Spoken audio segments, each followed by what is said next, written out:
Co to bude, až to uvaříš? To bude maso takový. Grill. Řízky jdeme dělat, ne? Spolu. Ne, grill to bude. Grill, jo?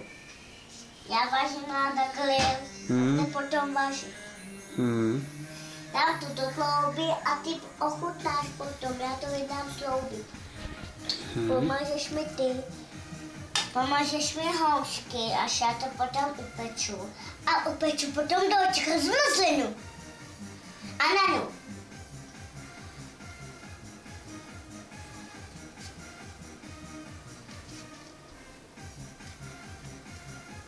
Tak co, už je to nakrájený? Ještě ne, počkej chvilku.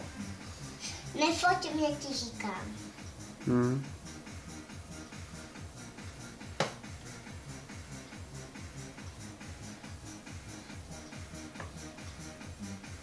A teď to naklepu. Tak no. A pomalu, ať se neklopneš do prstu, jo?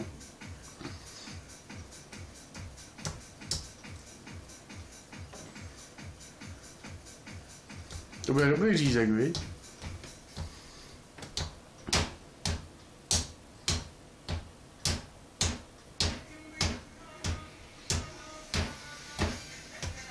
Já už to umím.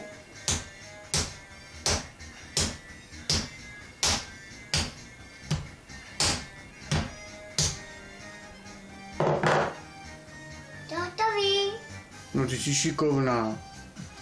Teď už jenom osmažíme, viď? Teď už jenom osmažíme.